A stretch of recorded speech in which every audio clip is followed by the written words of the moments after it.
अगर हम साल के 52 सप्ताह काम करते हैं हम्म। तो थोड़ा गणित लगाते हैं।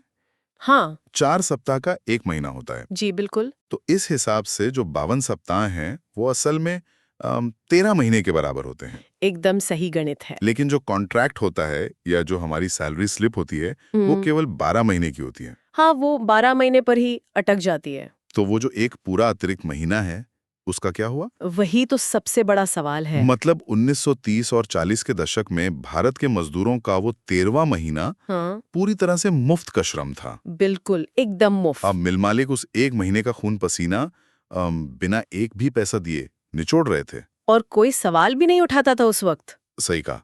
तो आज की इस डीप डाइव में हम कार्यस्थलों के कुछ ऐसे अधिकारों की बात करेंगे जिन्हें आज हम बहुत ही सामान्य मान लेते हैं। जिन्हें हम अपना हक समझते हैं। जैसे 8 घंटे की शिफ्ट हो गई या मैटरनिटी लीव या फिर साल के अंत पे मिलने वाला जो बोनस होता है। हाँ दिवाली बोनस या ईयर एंड बोनस। बिल्कुल।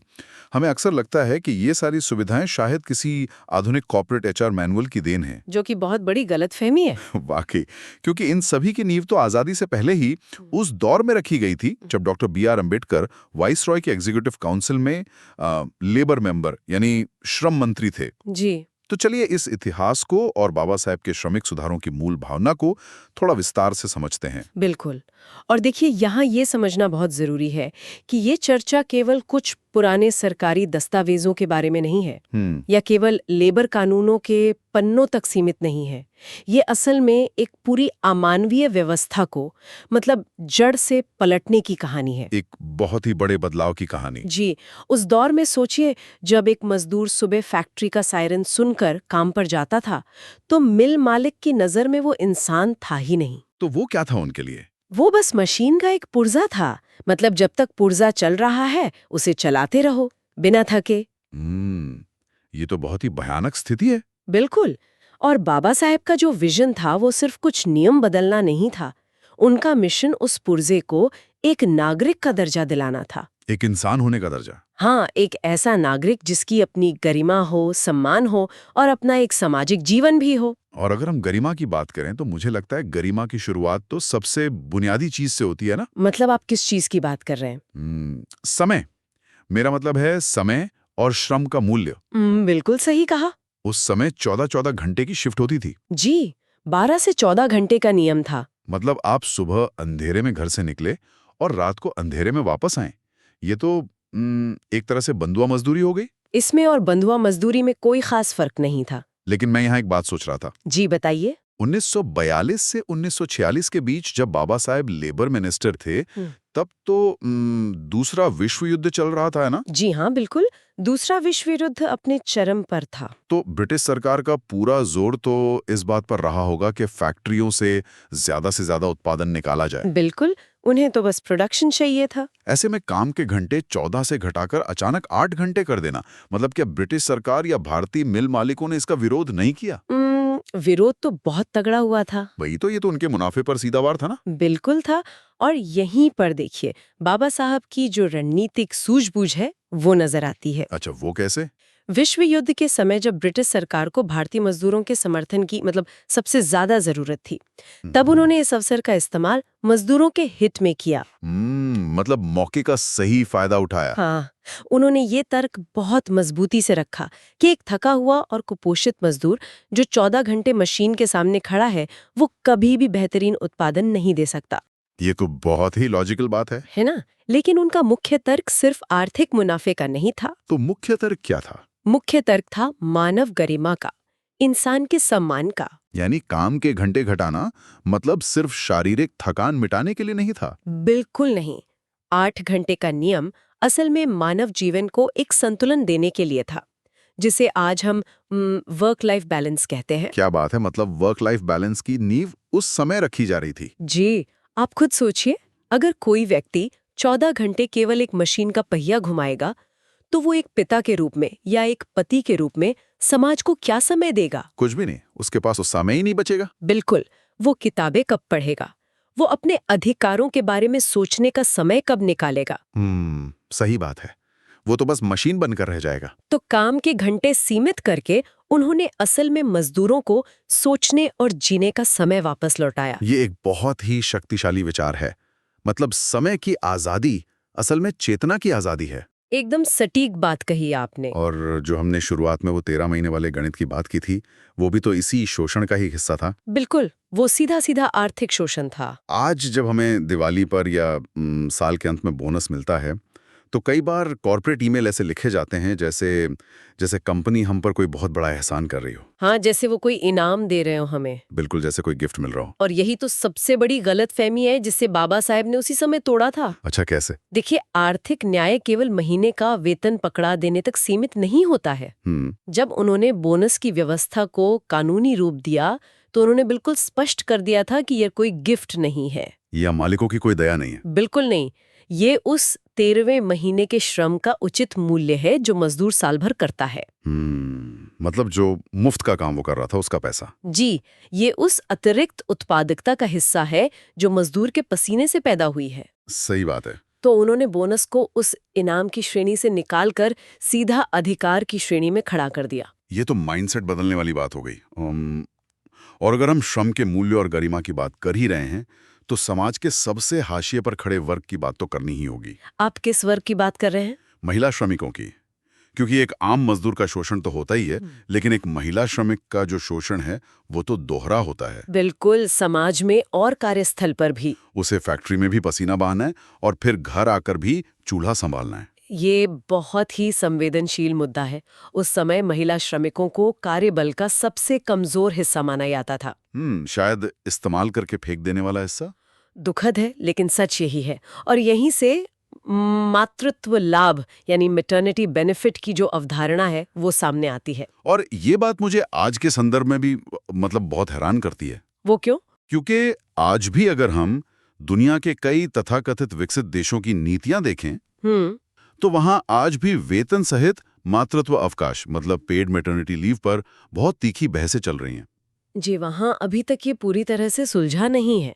वो लोग तर्क देते हैं कि इससे इकोनॉमी पर बोझ पड़ेगा, कंपनियों को नुकसान होगा। हाँ, आर्थिक नुकसान का डर दिखाया जाता है। लेकिन भारत में ये विचार दशकों पहले लागू कर दिया गया था। क्योंकि बाबा साहेब, देखिए, वो अर्थव्यवस्था को समाज के ऊपर कभी नहीं रखते थे। इंसान पहले, पैसा बाद में। बिल्कुल। उन्होंने शिशु को जन्म देने के बाद महिलाओं के लिए वेतन सहित अवकाश यानी पेड लीव की नीति बनवाई। ये बहुत बड़ी बात थी उस दौर में। उनका स्पष्ट मानना था कि एक संवेदनशील और न्यायपूर्ण समाज की पहचान इस बात से नहीं होती कि उसके पास कितनी फैक्ट्रियां हैं। तो फिर किस बात से होती है? इस बात से होती है कि वो समाज एक माँ और उसके नवजात शिशु को क्या सुरक्षा देता है। वाकई ये एक बहुत ही गहरा विचार है। महिला के जैविक और सामाजिक योगदान को मान्यता देना और उस दौरान उसकी आर्थिक सुरक्षा सुनिश्चित करना, ये महिलाओं को कार्यस्थल पर समान अधिकार दिलाने का बहुत बड़ा कदम था। मतलब ये सिर्फ पैसे का मामला नहीं था, ये जीवन को सुरक्षित करने का मामला था। एकदम सही। और जब हम पैसे या मजदूरी की बात करते हैं तो हम 1946 में उनके द्वारा पेश किया गया जो न्यूनतम मजदूरी निर्धारण का बिल था, जो बाद में 1948 में कानून बना, जी, वो बहुत महत्वपूर्ण है। लेकिन एक बार फिर मैं यहाँ थोड़ा पीछे हटना चाहूंगा। हाँ, बताइए। न्यूनतम मजदूरी को लेकर हमेशा आज भी एक आर्थिक तर्क दिया जाता है कि अगर आप न्यूनतम मजदूरी तय कर देंगे तो छोटे कारखाने बंद हो जाएंगे, बेरोजगारी बढ़ेगी, यही सब कहा जाता है। बिल्कुल। क्या उस वक्त भी ये बहस नहीं हुई थी? बहुत जोरदार बहस हुई थी। पूंजीपतियों का यही तर्क था कि न्यूनतम मजदूरी तय करने से तो उद्योग तबाह हो जाएंगे। तो इस पर बाबा साहेब का क्या जवाब था? उनका दृष्टिकोण बिल्कुल स्पष्ट था। उनका मानना था कि न्यूनतम मजदूरी का अर्थ केवल एक रकम तय करना नहीं है, तो फिर क्या है? ये जीवन स्तर तय करना है। अगर कोई उद्योग या फैक्ट्री केवल इसलिए मुनाफा कमा पा रही है क्योंकि वो अपने मजदूरों को भूखमरी की कगार पर रखकर काम करवाती है, उनका खून चूसती है, हाँ, तो ऐसे उद्योग को चलने का कोई नैतिक अधिकार है ही नहीं। क्या बात है। मतलब शोषण पर टिकी अर्थव्यवस्था नहीं चाहिए। बिल्कुल नहीं। एक व्यक्ति जो अपना खून पसीना दे रहा है, उसे रोटी, कपड़ा और मकान के साथ साथ एक सम्मानजनक जीवन बिताने का पूरा अधिकार है। और न्यूनतम मजदूरी इसी सम्मान की कानूनी गारंटी थी। जी बिल्कुल। अच्छा ठीक है, तो कागजों पर 8 घंटे का नियम आ गया, बोनस का कानून भी आ गया, न्यूनतम मजदूरी भी आ गई, लेकिन एक बहुत ही व्यवहारिक समस्या है यहाँ पर। वो क्या? कानून तो बन गए, पर क्या मिल मालिक इन कानूनों को अपनी मर्जी से मान लेंगे? कभी नहीं। आसानी से तो बिल्कुल नहीं। वही तो। अगर कोई मालिक किसी मजदूर को न्यूनतम मजदूरी देने से मना कर दे या उसे मनमर्जी से नौकरी से निकाल दे, तो एक अकेला मजदूर बेचारा क्या करेगा? उसकी तो कोई औकात ही नहीं उस मालिक के सामने। वो तो रोज रोज कोर्ट कचहरी के चक्कर नहीं काट सकता ना। आपने बिल्कुल सही दुखती रग पर हाथ रखा है। देखिए, बिना सामूहिक शक्ति के कागज पर लिखे गए कानून सिर्फ स्याही के अक्षर रह जाते हैं। सिर्फ किताबी बातें। बिल्कुल, एक अकेला मजदूर ताकतवर मिल मालिक के सामने कुछ भी नहीं है। और यहीं से ट्रेड यूनियन मतलब मजदूर संगठनों को कानूनी मान्यता दिलाने का संघर्ष शुरू होता है। तो इसके लिए क्या कदम उठाए गए? बाबा साहब ने ट्रेड डिस्प्यूट एक्ट में संशोधन करवाया और यूनियंस को कानूनी मान्यता दिलाई। अच्छा। उन्होंने ये बात बहुत गहराई से समझी कि जब तक मजदूरों की अपनी कोई संस्था नहीं होगी जो उनके लिए सौदेबाजी कर सके, तब तक उनका शोषण कभी नहीं रुकेगा। और सौदेबाजी यानी जो बार्गेनिंग पावर होती है, उसके लिए आपके पास कोई हथियार तो होना चाहिए ना? बिल्कुल, बिना हथियार के कैसी बार्गेनिंग? जैसे अगर मैं किसी कॉन्ट्रैक्ट पर हस्ताक्षर कर रहा हूं और मेरे पास उस कॉन्ट्रैक्ट को नहीं कहने का अधिकार ही नहीं है, तो वो कॉन्ट्रैक्ट कहाँ हुआ? वो तो बस थोपा गया फैसला है। वो तो एक तरह की कैद हो गई। बिल्कुल सही। तो ट्रेड यूनियन के संदर्भ में देखा जाए तो क्या हड़ताल ही मजदूरों का वो सामूहिक ना है? ये एनालॉजी एकदम सटीक है। मतलब हड़ताल को अक्सर बहुत ही नकारात्मक नजरिए से पेश किया जाता है। हाँ, जैसे कि ये कोई उपद्रव हो रहा है या काम रोकने की कोई साजिश है।